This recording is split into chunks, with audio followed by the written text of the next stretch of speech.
In this video, we're going to be looking at French defense theory. I'd like to start with the classical variation, as this is what you see like probably the most. This in the advanced variation, which I'll go over a little bit later, right after this. But the French defense starts with e4, e6, and now essentially what kind of happens here is that this defensive move, I mean, you're not moving your pawn up two squares, you're rather moving it one.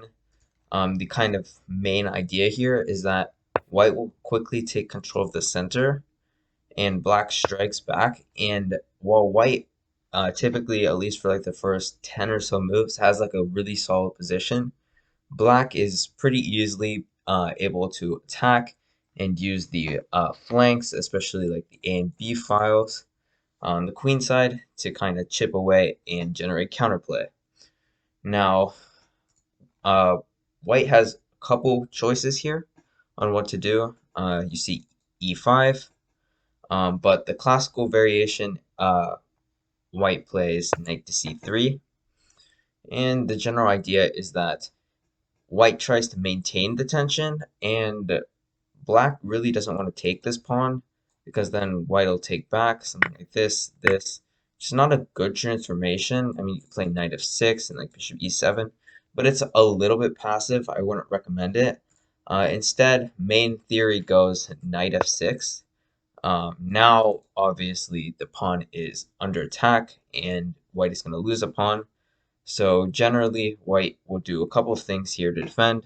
You sometimes see bishop to d3, but most of the time you see two moves, and those two moves are e5, and the other main move is bishop to g5.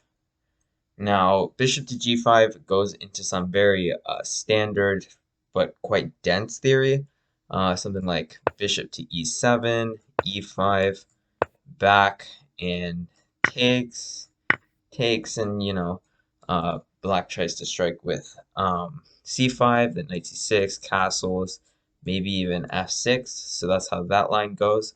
However, rather than bishop to g5, the other main move is e5. And this is very similar to the bishop g5 variation. Um, but again, this time these bishops are not traded off.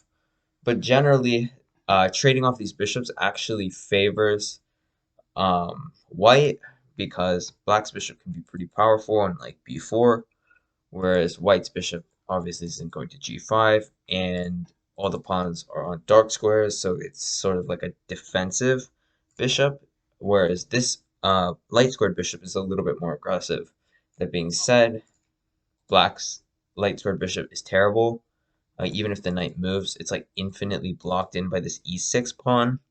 So these dynamics between the bishops are something very interesting. And as you go into more like dense theory, this is just like an overview.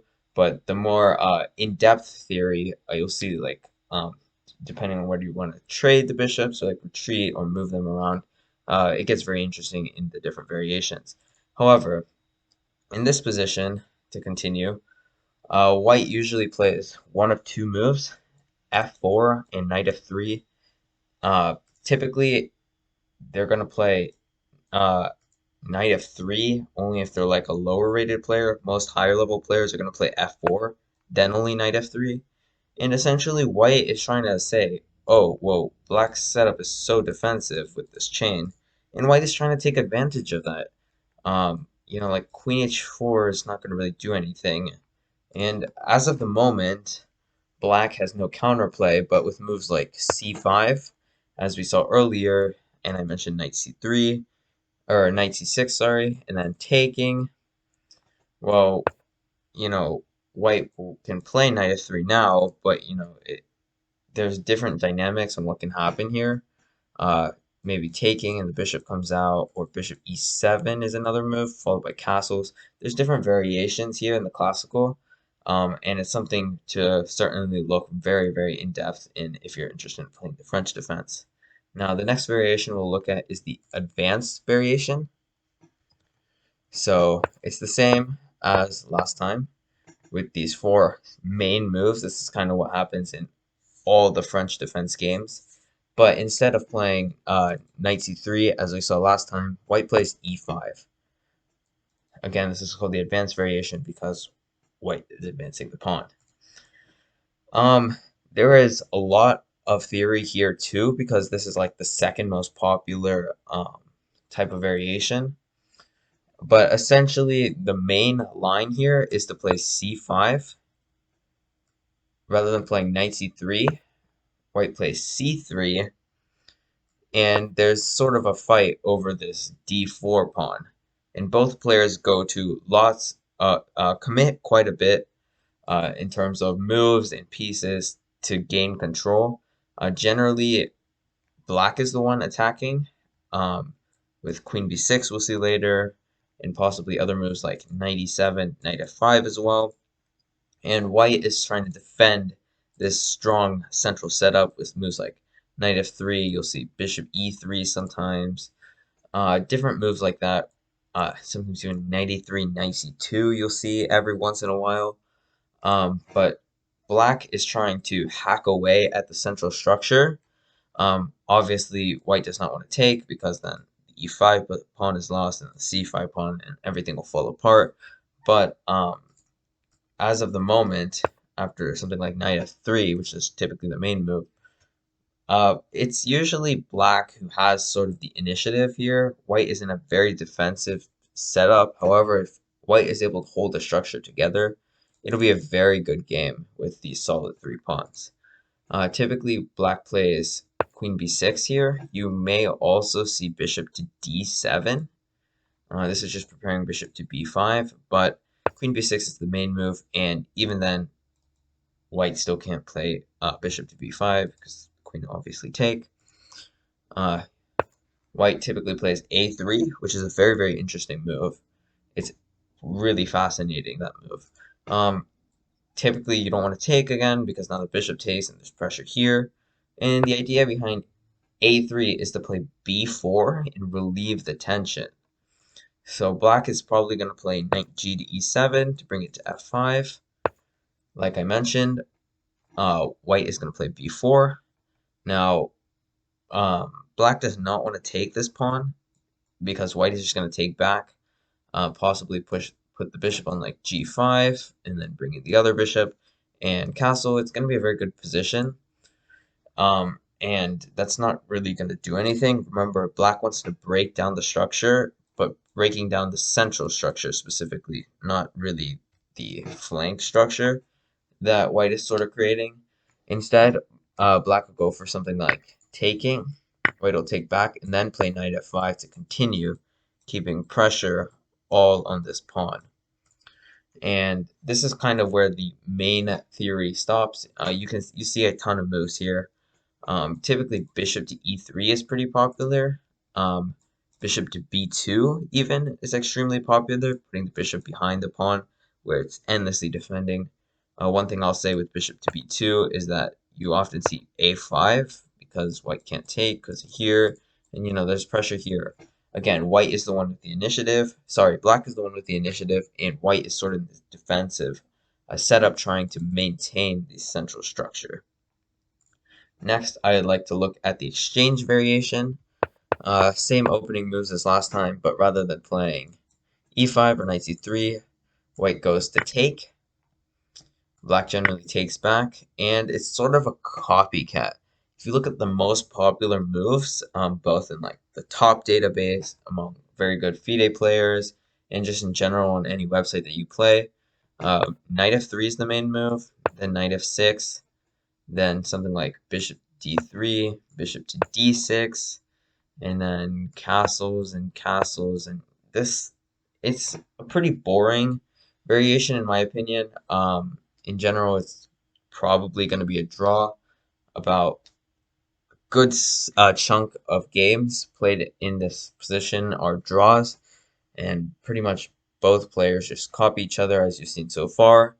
And from like c6, c3, bishop to g4, bishop to g5, and both players are just going to trade off pieces, go into an equal endgame, and draw the game.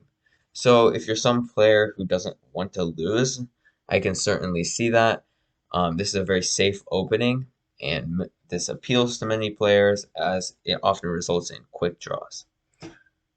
Now, the fourth variation I'd like to look at is the Tarrasch Variation. Same moves as before, but in this case, white plays knight to d2, a very interesting move, extremely fascinating. One line that you might see is takes, and knight f6. However, generally, black is going to play knight f6 here, e5, and then drop the knight back. And this is a very closed structure, similar to the classical and the advanced that we looked at earlier. But in this case, white is going to move this knight to e2 and route this knight to f3 so that there's not one but two knights guarding this d4 pawn. Remember, as we saw in the advanced variation, the d4 pawn is crucial, as well as playing c3. It's crucial for white to maintain this sort of solid structure in the center, and this is one of the ways that white does this. Typically, you see something like bishop to d3, c5, just like we've seen in like all the variations, c3, knight c6, and knight e2.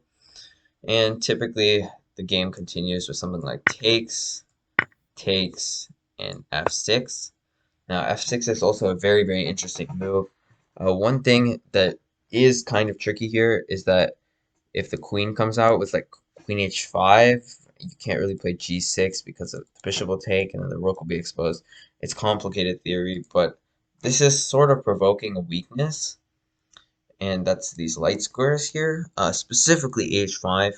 And long term, if black is looking for something like after castles, like bishop e7, and then like, I don't know, h4 castles. This could be a long-term weakness, as the queen could come out, the knight could come in. So something just to keep in mind. White might even choose to sacrifice this pawn, or play like f4, f5 to bring in the rook.